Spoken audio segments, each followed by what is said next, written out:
Hello my dear students, कैसे हो आप सब। मैं आलोकेश अग्रवाल अकाउंट्स पर ट्रिपल ए में एक बार फिर आपका स्वागत करता हूं।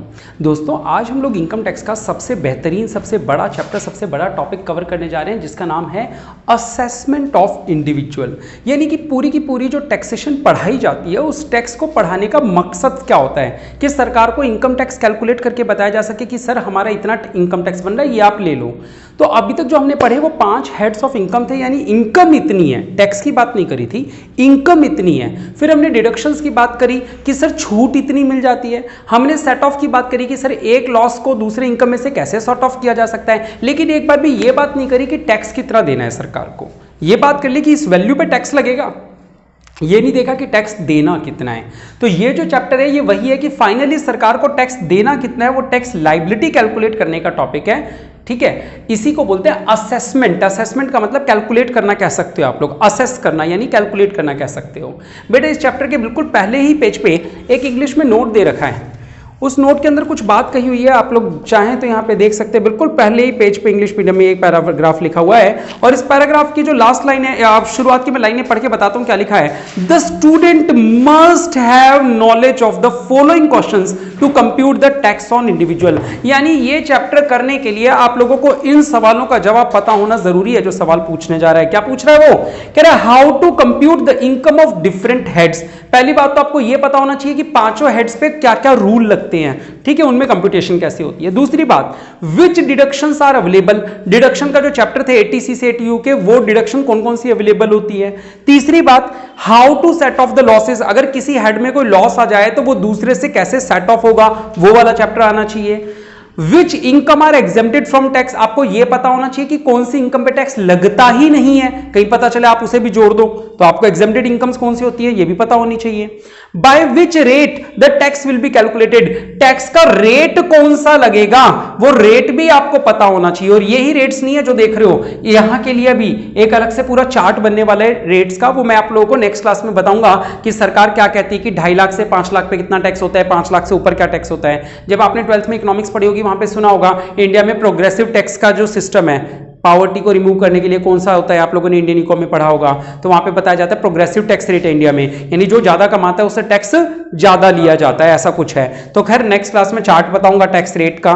उसके अलावा क्या बोल रहे हैं ये लोग, कह रहे all above has been discussed in detail previous chapters. ये सारी चीजें हम पिछले चैप्टर्स में डिस्कस कर चुके हैं। Thus the student must have knowledge of all the previous chapters to compute the tax of an individual. जब भी आप किसी का टैक्स कैलकुलेट करें तो आपको ये सब पता होना जरूरी है। तो आप इनकम टैक्स की बुक पढ़ने के बाद ऐसा मत करना कि घर में अपने मम्मी पापा से बोलो लो लाओ आपकी इनकम टैक्स कैलकुलेट कर दें, क्योंकि अगर नॉलेज नहीं हुई किसी चीज की तो वो टैक्स सही कैलकुलेट नहीं होगा। तो ये मत बोलना कल से पापा सीए के पास मत जाना, आपकी इनकम टैक्स मैं ही कैलकुलेट कर देता हूँ, लाओ कितनी है ना, क्योंकि हो सकता है आपको रूल्स नहीं पता हो सारे। चलिए खैर, अगर रूल्स याद है तो आप लोग खुद वो कर सकते हो और सीए के पैसे बचा सकते हो, सीए यही करता है। ठीक है, चलो आओ देखते हैं इस चैप्टर में क्या सीखना है। बेटा, इस चैप्टर में हम लोग बात कर रहे हैं, वैसे तो बुक के अंदर जो नोट्स दे रखे हैं मैं बता दूं, ये चार्ट मैंने कहां से बनाया है, बुक के अंदर ऑलरेडी बना हुआ है ये चार्ट। ये रहा, आप लोग देखें तो ये चार्ट, ठीक है, ये पूरा का पूरा चार्ट है जिसमें शुरुआत करी गई है 5 हेड्स ऑफ इनकम से। मैंने वो नहीं लिखा है, हम ये मान लेते हैं कि हमें ग्रॉस टोटल इनकम थोड़ी देर के लिए पता है। ऑब्वियसली इस चैप्टर में पहले ग्रॉस टोटल इनकम निकालनी पड़ेगी, यानी कि पांचों हेड्स की इनकम निकालनी पड़ेगी। मैं एक बार ये मान के चल रहा हूं कि कंप्यूटेशन ऑफ टैक्स लायबिलिटी सिखाने के लिए हमें ग्रॉस टोटल इनकम तो पता है कि भाई पांचों हेड्स की इनकम क्या है। उसके आगे की बात करते हैं अपन लोग। तो ग्रॉस टोटल इनकम में से क्या माइनस होता है, डिडक्शंस माइनस होती है, हमें पता है। तो क्या निकल के आती है, टैक्सेबल इनकम निकल के आती है। अब पहली बात, टैक्सेबल इनकम जब भी निकलती है इसको राउंडेड ऑफ करना होता है 10 रुपीज में। पहली बात तो क्या सीखनी है, राउंडेड ऑफ करना होता है 10 रुपीज में। और 10 रुपीज भी कैसे, अगर 6 से अबव है तो 10 होता ही है, अगर 5 है तो भी 10 करना है। सर 10 का मतलब, अगर वैल्यू है 946 945 तो इसको क्या पढ़ोगे 946 है अगर तो क्या पढ़ोगे 950 पढ़ोगे। 978 है तो 978 है तो 980, 972 है तो 970, 975 है तो 980। अपवर्ड करना है 5 वाले में, ठीक है। 5 से कम है, 4 है, 3 है, 2 है तो डाउनवर्ड, ठीक है। और कितने के मल्टीपल्स में करना है, 10 रुपीज, यानी 75 को 80 बनाना है, ठीक है, 72 को 70 बनाना है। क्लियर है, चलो ठीक है। अब आप लोगों की कहानी शुरू हो रही है इस चैप्टर की। यहां तक तो अभी हमें पता थी सारी बातें, यहां से इस चैप्टर की कहानी शुरू कर रहे हैं। ध्यान से सुनना, जो मैं बातें बोलता जा रहा हूं एक एक स्टेप, ठीक है, याद हो जाएगा, ऐसी कोई बड़ी बात नहीं है। आपने इतने बड़े बड़े नोट्स याद किए इतने चैप्टर्स के, तो ये कौन सी बड़ी बात है, ये भी हो जाएगा। चलो ठीक है, देखो बेटा, सबसे पहले सरकार आपसे टैक्स कैलकुलेट करवाती है कौन सी वैल्यू पे, इस टैक्सेबल इनकम पे, और इस टैक्सेबल इनकम में जोड़ देते हैं क्या, एग्रीकल्चरल इनकम। वैसे तो इंडिया में एग्रीकल्चरल इनकम एग्जेम्प्ट है बेटा, टैक्स नहीं लगता, लेकिन एग्रीकल्चरल इनकम जोड़ने से अगर आपकी इनकम आपकी मिनिमम बिलो लिमिट, कल समझाऊंगा कि मिनिमम लिमिट क्या होती है, 5 लाख तक टैक्स नहीं है ऐसे, अगर उसे क्रॉस कर जाती है तो आपको कुछ परसेंटेज, कुछ डिफरेंस अमाउंट टैक्स का देना होता है। तो फिलहाल बस आप ये याद रख लो कि सरकार आपसे क्या कहती है कि आपको कैलकुलेट करना है टैक्स किस वैल्यू पे, जो आपकी टैक्सेबल इनकम है, और एग्रीकल्चरल इनकम भी अगर है तो उसे भी जोड़ देना, जोड़ के कैलकुलेट करना है, ठीक है। यानी थोड़ी देर के लिए इस स्टेप के लिए हम क्या मानते हैं कि एग्रीकल्चरल इनकम पे भी टैक्स लगता है। अगले स्टेप में माइनस करवा दूंगा मैं, ठीक है, लेकिन फिलहाल अभी क्या मानोगे आप कि एग्रीकल्चरल इनकम पे भी टैक्स लगता है बेटा, ठीक है। चलो आगे बात करते हैं। अब ये जो टैक्स कैलकुलेट करना है, यहां जो वर्ड मैंने लिखा है टैक्सेबल इनकम, इसमें से कुछ चीजें हटा देना, कुछ चीजें हटा देना, कुछ चीजों पे अभी काउंट मत करना, यानी माइनस कर देना। और क्यों माइनस करना, क्योंकि उन पे जो टैक्स के रेट होते हैं वो सेपरेट और फिक्स रेट है।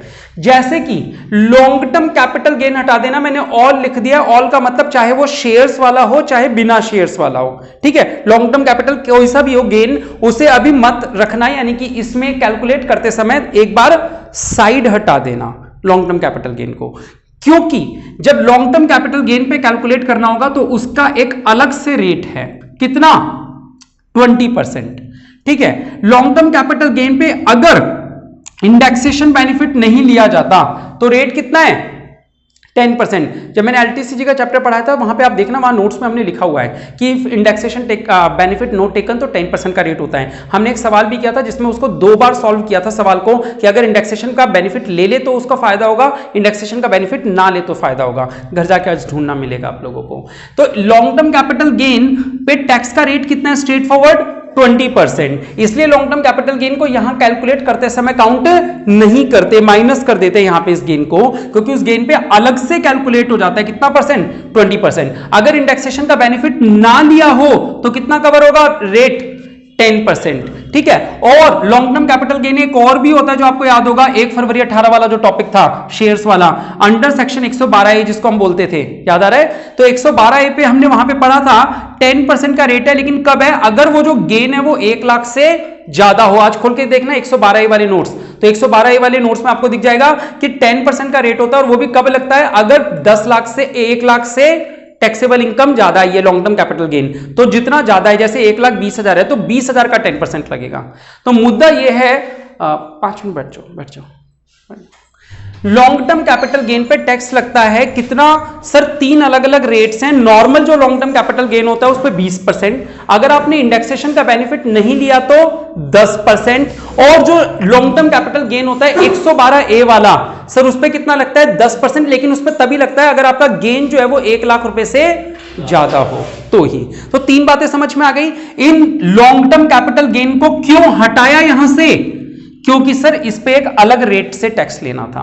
सर यहां किस रेट से टैक्स लगेगा, वो रेट कल सिखाऊंगा।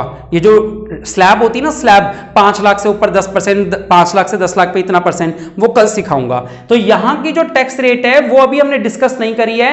यहां ये जो डिस्कशन हुआ है ये सारा इस बॉक्स को लेके हुआ है कि कौन कौन सी इनकम यहां से हटानी है और क्यों हटानी है, क्योंकि उस पर एक अलग से टैक्स लगता है। क्लियर है। दूसरा मैंने यहां से क्या हटवा दिया, प्लस करने का मतलब, क्योंकि ये बॉक्स के अंदर है इसका मतलब माइनस हो रहा है। दूसरी इनकम कौन सी हटानी है टैक्स कैलकुलेट करते समय, शॉर्ट टर्म कैपिटल गेन जो शेयर्स पे होता है, लिस्टेड शेयर्स पे होता है, 111A का बोलते हैं इसको।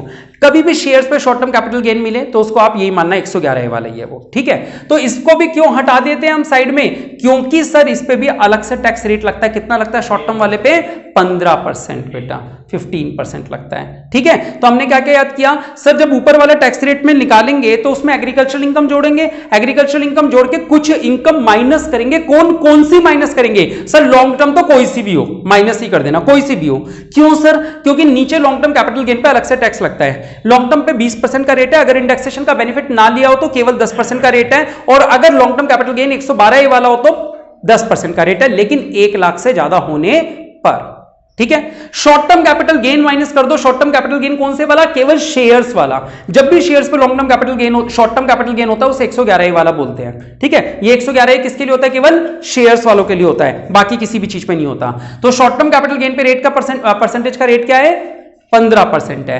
और क्या हटाना है? Casual income. कैजुअल इनकम जानते हो? लॉटरी वाली इनकम जो नसीबों से आती है ना, वो वाली इनकम कैजुअल इनकम बोलते हैं। कैजुअल इनकम को यहां से क्यों हटवाया? क्योंकि कैजुअल इनकम पे तो सरकार को स्ट्रेट फॉरवर्ड टैक्स चाहिए। कितना परसेंट?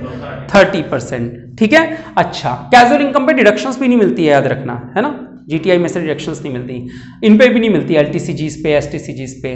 ठीक है, और क्या था? Dividend from Indian company. बेटा डिविडेंड फ्रॉम इंडियन कंपनी आपको पता है 10 लाख तक तो एग्जेम्प्ट होता है, लेकिन 10 लाख से ऊपर होने के बाद फिर सरकार आपको कोई छूट नहीं देती, सीधा 10 लाख से ऊपर वाले में क्या कर लेती है? 10% का टैक्स लगा देती है। यानी 12 लाख अगर इनकम है तो 2 लाख रुपए पे 10% आपको यहां पे देना पड़ेगा। यहां से एक बार हटा देना क्योंकि उस पर अलग से टैक्सेशन है। यहां क्यों माइनस करें? ताकि अलग से टैक्स जोड़ा जा सके। क्लियर हो रहा है सभी को? ठीक है, उसके अलावा क्या है बेटा? रॉयल्टी ऑन पेटेंट्स है। Royalty on patents under section 115 BBF है। ये इस पे भी 10% का रेट होता है बिना लिमिट के, यानी जितना भी मिला है पूरा टैक्सेबल हो जाएगा। ठीक है, तो यहां पे हमने क्या याद किया? पहले तो इतना बॉक्स याद होना चाहिए कि हमें टैक्सेबल इनकम और टैक्सेबल इनकम पे टैक्स कैलकुलेट करना है एग्रीकल्चरल इनकम जोड़ के। लेकिन सर इसमें से कुछ चीजें हटा देनी है। कौन कौन सी? लॉन्ग टर्म कैपिटल गेन कोई सा भी हो, शॉर्ट टर्म कैपिटल गेन केवल शेयर्स वाला 111A वाला, उसके अलावा कौन कौन से हो गए बेटा? Casual income, dividend income from Indian company, ठीक है, और रॉयल्टी ऑन पेटेंट्स। ठीक है, ये सारी चीजें माइनस हो जाएंगी तो जो वैल्यू निकलेगी उस पर टैक्स कैलकुलेट करना है। अब क्योंकि यहां पे हमने सर एक ऐसी इनकम पे टैक्स कैलकुलेट कर दिया जिस पे अलाउड ही नहीं था, मतलब एग्जम्प्टेड इनकम थी, तो सरकार इस पे हमें छूट वापस देती है। कहती है अगर ये मान लिया जाए कि आप मिनिमम पैसा कमाते हो, मिनिमम की एक लिमिट है, कल बताऊंगा वो 2.5 लाख 3 लाख 5 लाख क्या है। हम लोगों के लिए 2.5 लाख है, फीमेल्स के लिए 3 लाख और बड़े बुजुर्गों के लिए 5 लाख की मिनिमम लिमिट है कि इतने तक तो कोई टैक्स नहीं लगता। ठीक है, तो अगर आपके 2.5 लाख में एग्रीकल्चरल इनकम अगर जोड़ दी जाती तो जितना टैक्स निकलता उतने की छूट आपको मिल जाएगी। माइनस करना इकलौता आइटम है, देखो जो माइनस हो रहा है, क्या बाद में माइनस होगा बात अलग है। ये माइनस क्या हो रहा है बेटा? एग्रीकल्चरल इनकम पूरी की पूरी माइनस नहीं हो रही, एग्रीकल्चरल इनकम में मिनिमम बेस जोड़ा जा रहा है। मिनिमम बेस किसका होता है? हम मेल लोगों का, जो नॉर्मल मेल लोग हैं कितना? 2.5 लाख, फीमेल लोगों के लिए कितना? 3 लाख, और जो 60 ईयर्स प्लस है उनके लिए 5 लाख। क्लियर है बेटा? तो ये इसमें जोड़ दिया जाएगा। 2.5 लाख में एग्रीकल्चरल इनकम जोड़ दो या 3 लाख में, फिर इस बंदे पे टैक्स कैलकुलेट करो तो जो टैक्स बनता है वो माइनस करवा सकते हो आप। ठीक है, ये तभी काम आएगा जब सवाल में एग्रीकल्चरल इनकम हो। अगर एग्रीकल्चरल इनकम नहीं है तो ना तो वो यहां जुड़ेगी ना ही ये स्टेप काम आएगा।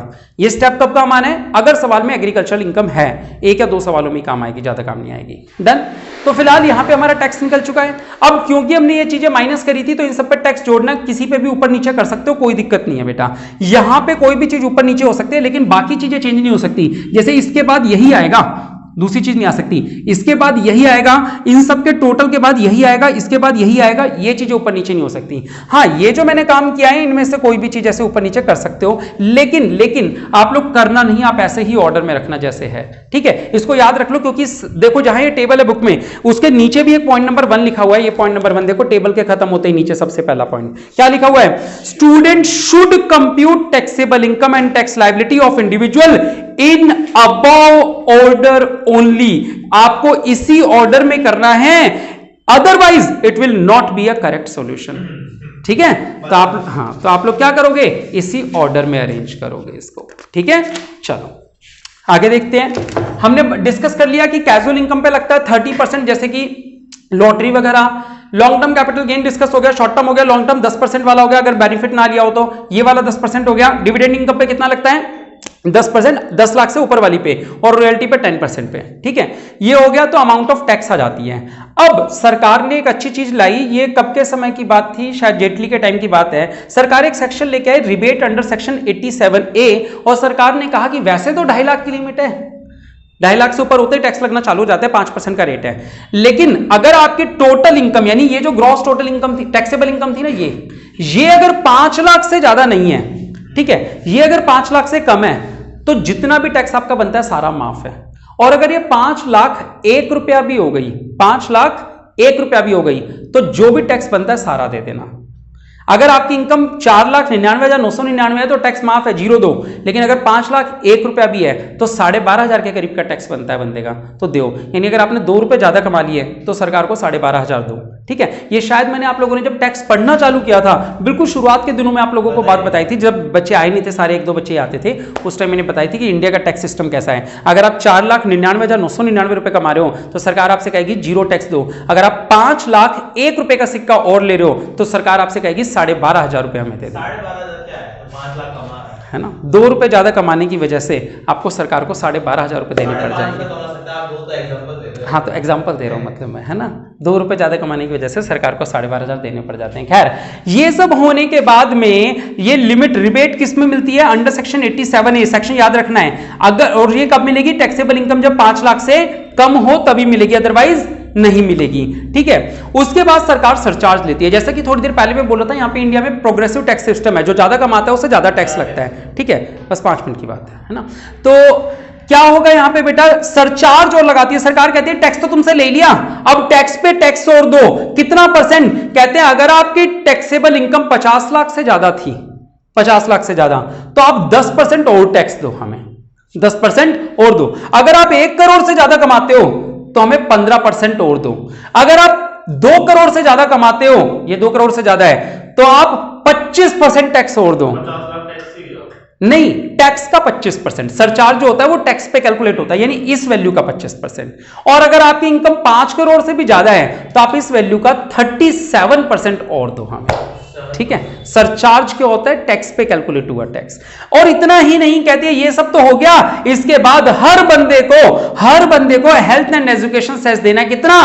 4%, ताकि देश का हेल्थ और एजुकेशन सिस्टम सुधारा जा सके, सरकार का ऐसा मानना है। ठीक है, तो 4% ये अलग से लेती है हर बंदे से, आपसे, मुझसे, सबसे। किस वैल्यू पे कैलकुलेट होता है? ये जो टैक्स निकल के आया होता है ना, इस वैल्यू पे होता है। और ये टैक्स कैलकुलेट होने के बाद इसको राउंडेड ऑफ किया जाता है अपवर्ड ₹10 में। यानी अगर आपका बना 705 रुपए का टैक्स, तो आप 710 रुपए सरकार को दे के आना।